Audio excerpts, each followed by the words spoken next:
बच्चों, आपके सामने 100 शब्द प्रति मिनट गति का डिक्टेशन दे रहा हूँ। इसके आउटलाइन में पूर्व में आपको बता चुका हूँ, उसके साथ इसको क्लिप करके आप करें। Yes start. यह कोई नई बात नहीं कि विदेशी मीडिया का एक हिस्सा भारत के प्रति दुराग्रह से भरा हुआ है और वह रह रहकर उसका परिचय भी देता रहता है। यह उसके दुराग्रह का ही परिणाम है कि उसने पत्रकारिता के मूल सिद्धांतों की अनदेखी कर पश्चिमी देशों के लिए अलग मानदंड बना रखे हैं और शेष देशों के लिए अलग। वह विकासशील और निर्धन देशों को केवल अपने अलग चश्मे से ही नहीं देखता, बल्कि उनके नेताओं और वहाँ की जनता को भी अलग कसौटी पर कसता है। इसका ताज़ा प्रमाण है बीबीसी की प्रधानमंत्री नरेंद्र मोदी पर केंद्रित डॉक्यूमेंट्री। उसकी विषय वस्तु इस कदर दुराग्रही और पक्षपाती है कि पहली नज़र में ही पता चल जाता है कि उसका उद्देश्य नरेंद्र मोदी के साथ भारतीय शासन प्रणाली और न्यायपालिका को मलिन करना एवं उसे नीचा दिखाना है। ऐसे एजेंडे के पीछे श्रेष्ठता बोध का अहंकार भी है। बीबीसी और अन्य पश्चिमी मीडिया माध्यम इस अहंकार का प्रदर्शन करते ही नहीं रहते हैं।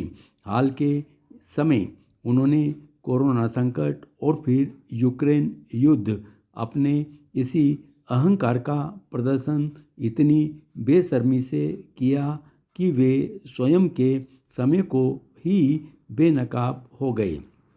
इस पर आश्चर्य नहीं कि बीबीसी की डॉक्यूमेंट्री पर न केवल ब्रिटिश प्रधानमंत्री ने असहमति जताई, बल्कि वहाँ के एक सांसद ने भी इस मीडिया संस्थान को खरी खरी सुनाते हुए कहा कि उसने अपनी पक्षपातपूर्ण रिपोर्टिंग से लोकतांत्रिक रूप से निर्वाचित भारत के प्रधानमंत्री, भारतीय पुलिस और न्यायपालिका की भी बेइज्जती की है।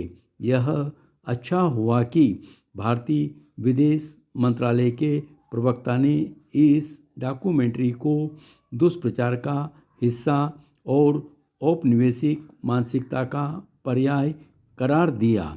बीबीसी ने जानबूझकर इसकी अनदेखी करना पसंद किया कि गुजरात दंगों की गहन जांच सुप्रीम कोर्ट की निगरानी वाले एक विशेष जांच दल ने की थी।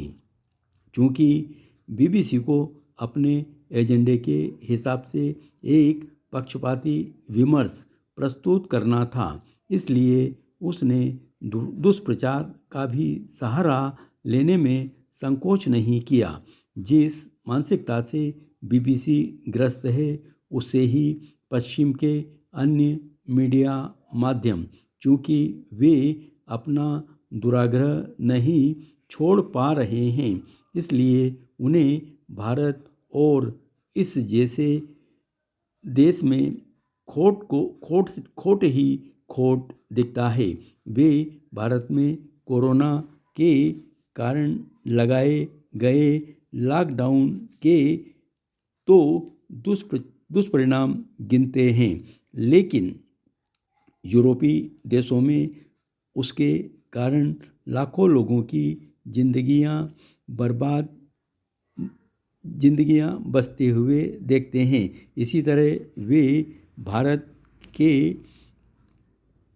भारत में कोरोना के कारण मरे लोगों के शव दिखाते हैं और यूरोप अमेरिका में कोरोना से मचे हाहाकार से मुंह मोड़ लेते हैं।